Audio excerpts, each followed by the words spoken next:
Madam President, Mr. Deputy Secretary General, Excellencies, distinguished delegates, ladies and gentlemen. On behalf of the government and people of Sri Lanka, I congratulate you, Madam President, as you assume the high office of President of the 61st session of the General Assembly of the United Nations. I am happy to note that a lady from a sister Asian country will guide us through the current session. Sri Lanka being the country that elected the first woman head of government in the modern world, Prime Minister Sirimavo Bandaranaike, the assumption of this high office is of special significance to us. To His Excellency Jan Ellison, let me convey our gratitude for the leadership he provided to the work of the 60th session of the General Assembly.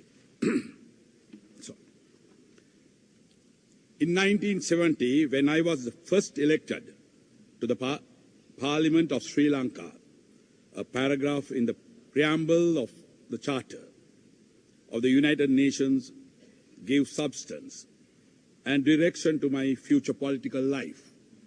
I quote, "To reaffirm in fundamental human rights, in the dignity and worth of the human person, in the equal rights of men and women, and of nations large and small." Unquote.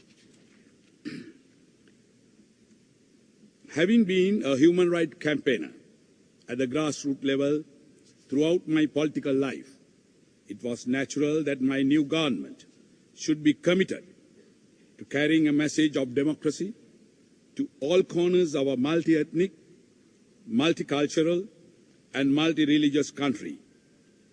Democracy, equity, and prosperity is our clarion call.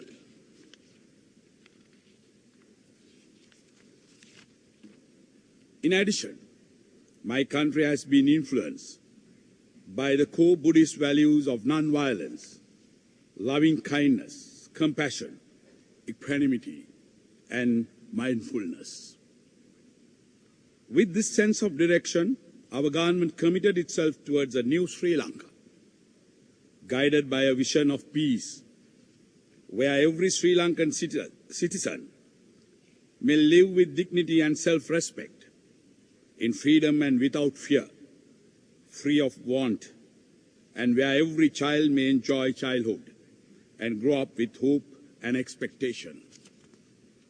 Madam President, however, Sri Lanka's dream is threatened by a terrible affliction which impedes development, undermines democracy, and challenges fundamental freedoms.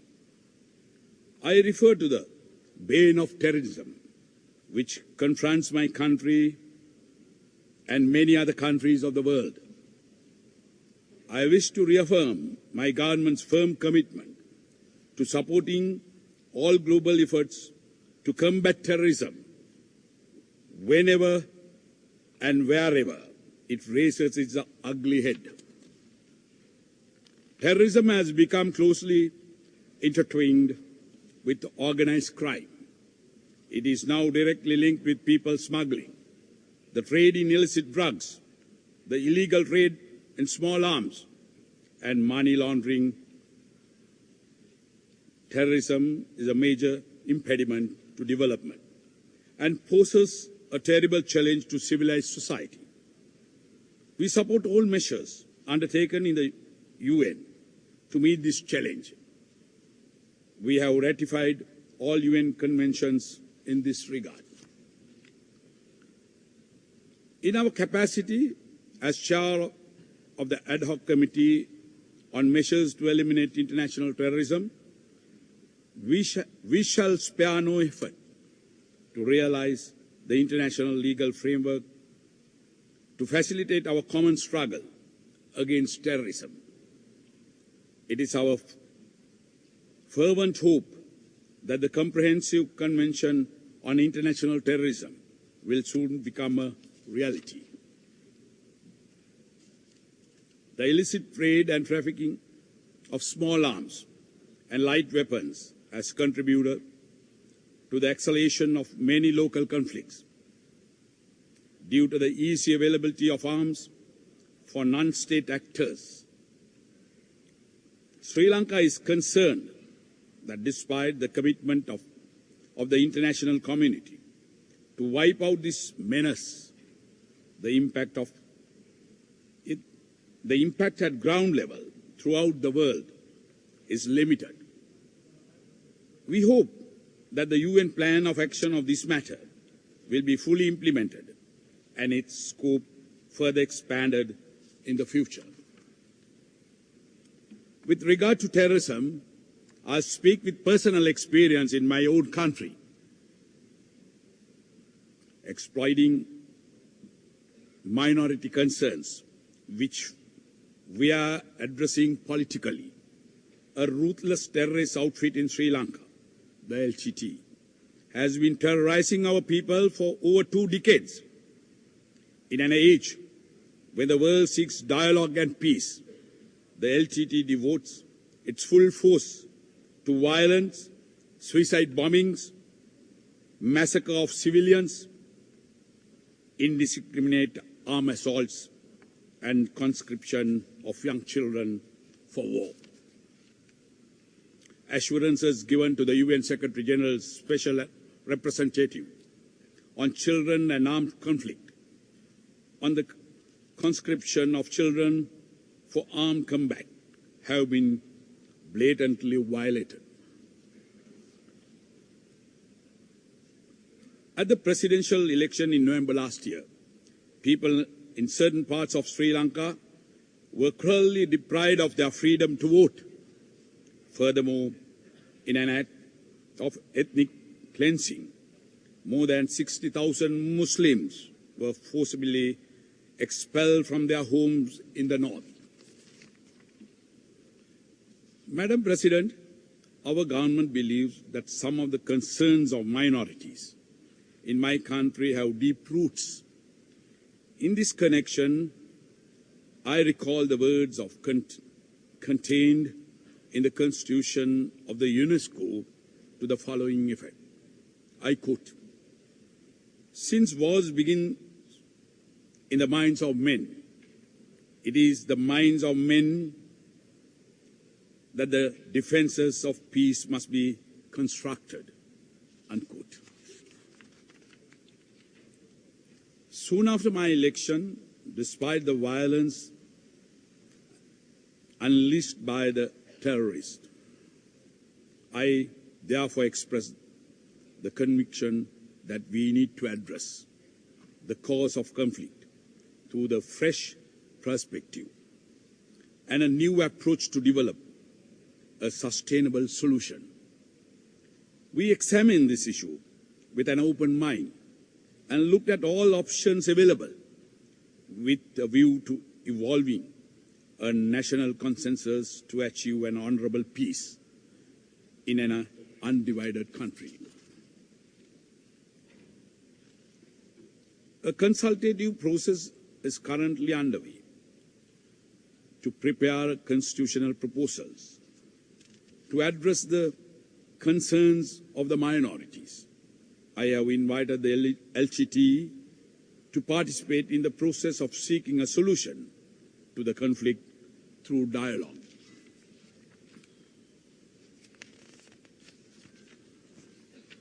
As one of the oldest democracies in Asia, it is our firm conviction that the restoration of democracy, the creation of space for dissent, and the promotion of human rights in the conflict-affected areas are the essential elements of a successful and sustainable process of peace.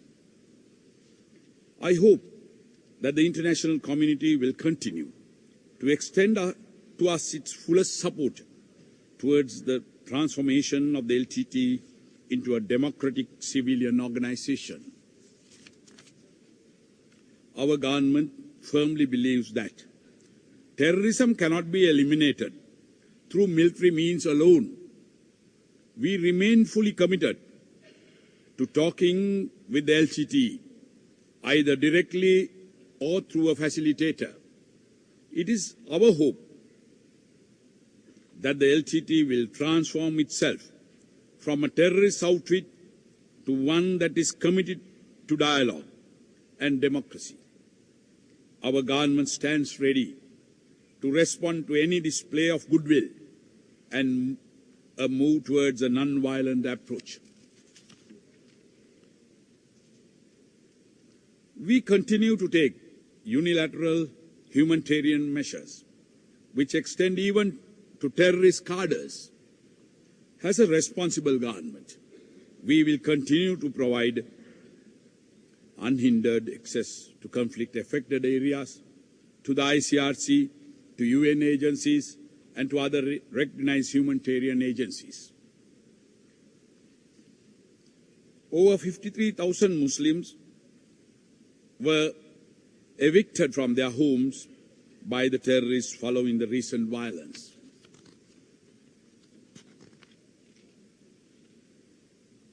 They are the innocent victims of the LTT's ruthless policies. Following government countermeasures, almost all of these have now returned to their homes. The government has assumed responsibility to provide medical supplies, food and other essential items to internally displaced persons living in the affected areas. Madam President, I am pleased to state that despite the conflict in our country, the economy of Sri Lanka continues to grow at a commendable rate.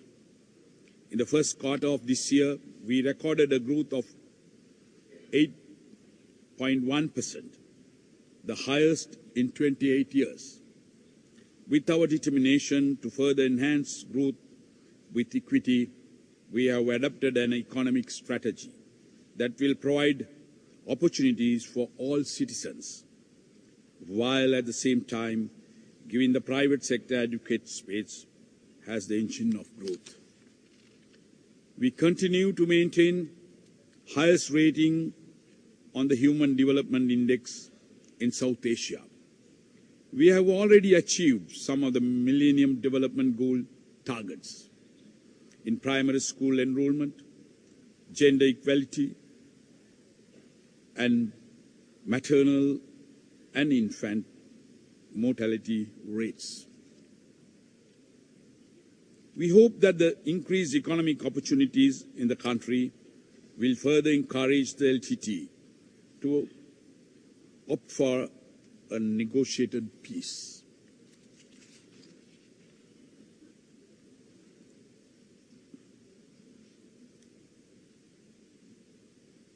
We follow a pro-poor development strategy with a focus on regionally balanced growth.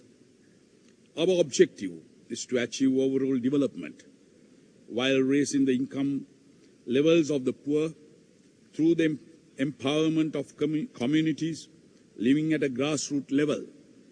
In this connection, Sri Lanka hopes that debt forgiveness will continue to be expanded to encourage the development of developing countries. It is only right that those who reach the heights of development should pause to lend a helping hand to those who have fallen behind due to circumstances. I also wish to acknowledge the role of President Clinton, the UN Special Envoy for Tsunami Recovery, and the Secretary General, Mr. Kofi Annan, for their assistance with tsunami-related support. I also acknowledge support given by many other countries. I am pleased to state that despite being a developing country, we are now well on the way to recovery from this massive disaster, in many instances as a result of the efforts of our own people. We urge our development partners to stay involved with us in this long-term effort. Madam President, we in Sri Lanka see the United Nations as an organization that is indispensable to create a just and secure world order. We, the 192 members of the United Nations, must continue to have faith in our collective capacity for informing the United Nations so that it is made more effective and more relevant to the needs of its members in facing the challenges of the 21st century. We are pleased with several important measures that have been adopted since the 60th session. Given my personal commitment to the promotion of human rights at both local and international level, establishment of the Human Rights Council with enhanced status and capacity to promote and protect human rights worldwide is a cause for delight. I am happy that Sri Lanka was elected to the Council in May this year. In honoring a pledge made at the presidential election last year, we have already started work on crafting a human rights charter in Sri Lanka. Consistent with our goal of safeguarding human rights, my government will establish an international panel to observe investigations into certain alleged human rights violations, which my government has already condemned. The establishment of the Peace-Building Commission is another important landmark achievement of the United Nations this year.